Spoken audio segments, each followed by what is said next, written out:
I ended up getting a divorce, lost the whole lot, house, the lot. From a nice house, I was in lodgings, in a rented accommodation for quite a while. We got a divorce in 92.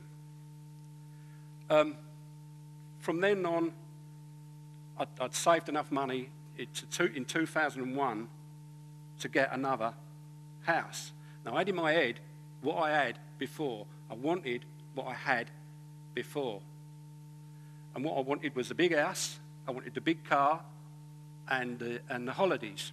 Well, I was in for a shock, because from 92, when I got divorced, until 2001, the price of houses had gone up, and all you could get is what we call a postage stamp as a house, you know, like a little house for the same money that I was used to. And I was getting annoyed by that fact.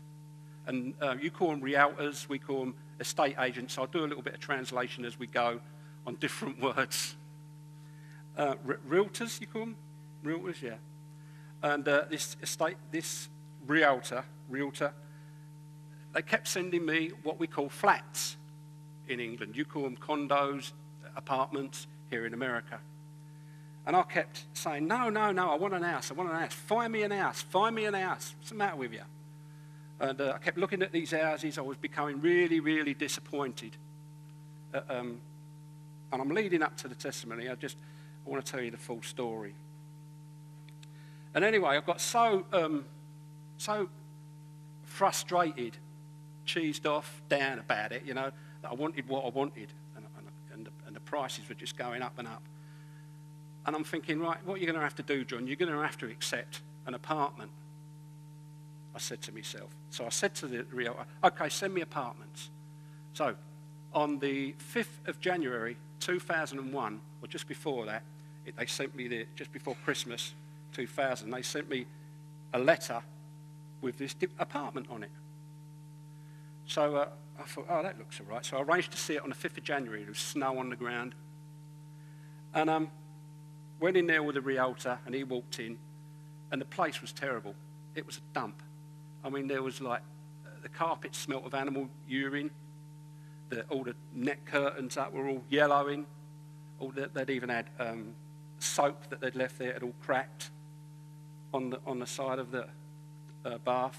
But I was walking through, and I'm thinking, I could see the potential in it. You know, I'd do this, I'd do that, because it was a big place.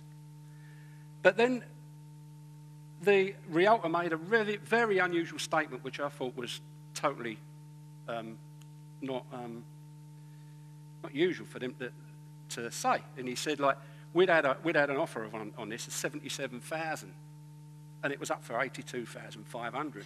And I'm thinking, why would he tell me that? So the next morning, I put an offer in of 77,000.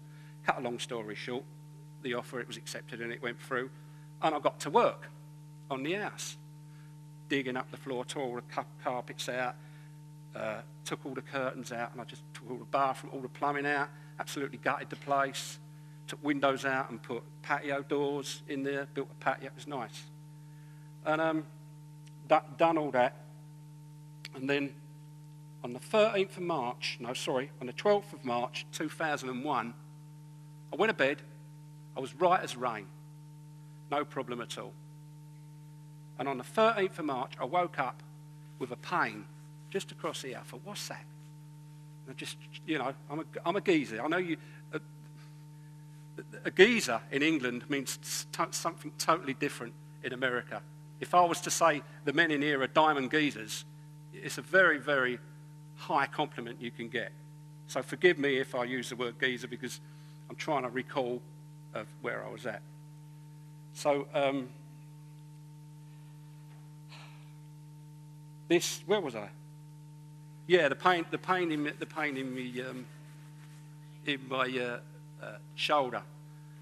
So I went to work and disregarded the pain like geezers do, you know. All the guys in here think that's only a pain. Come on. So I went to work and the pain got worse.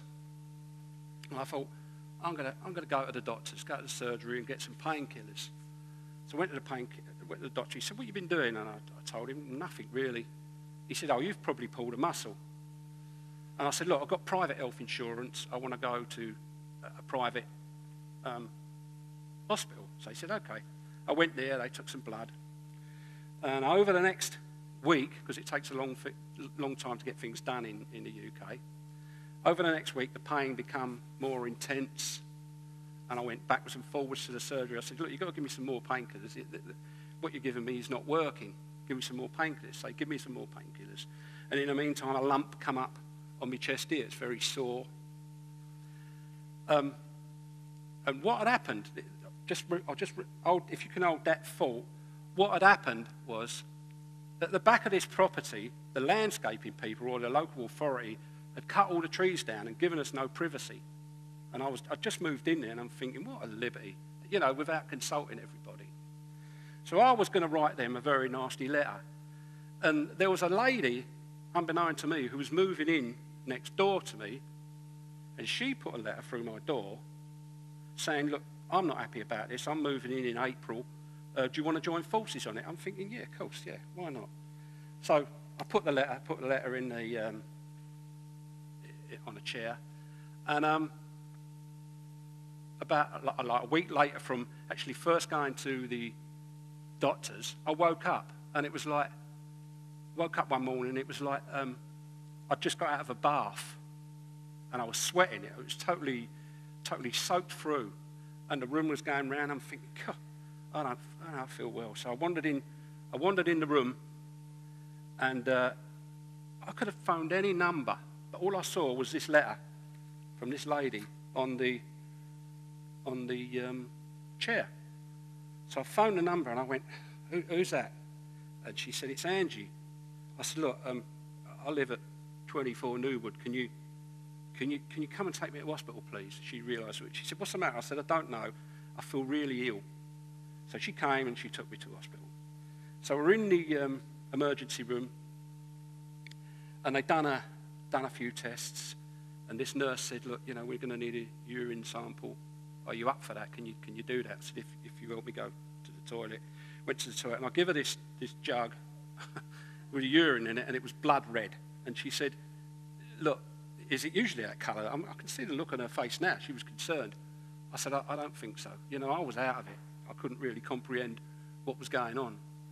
So anyway, they took it away. They come back an hour later, and they said, look, Mr. Barrow, we think you've had a heart attack. I said, what do you mean a heart attack? I haven't had no pain or anything. They said, well, we found an enzyme that's peculiar to a heart attack in your urine. I went, all right, okay. This woman is in emergency with me. She stayed the course.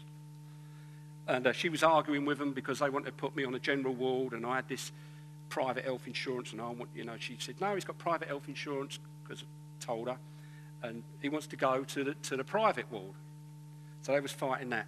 About an hour later, they come back and they said, well, we now think that you've got prostate cancer by the lump on your chest.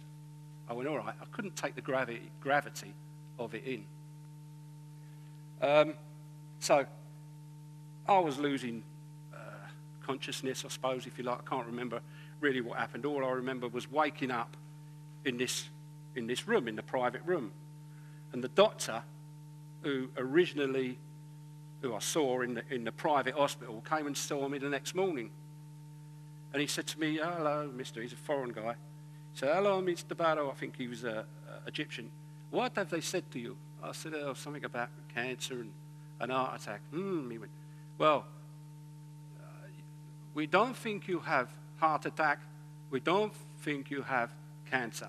What you have is septicemia poison at a very advanced stage, is what he told me. And he handed me over to this Sri Lankan guy, who used to call me Jonathan, actually. And his name was Mr. Seaver, a good doctor. Anyway, I was getting worse and worse, and the drugs weren't working, and my family told me after that they took them out into the hallway and said, look, get his affairs in order, because he's going to die. The antibiotics are not kicking in. He's going to die. It's too far gone. Well, me standing here is proof that I didn't die and I recovered. But I was very weak, and I was like, they were still pumping me full of this antibiotics for weeks on end. And this woman kept coming up to the hospital. And I want to say at this stage that because we didn't have a Christian background,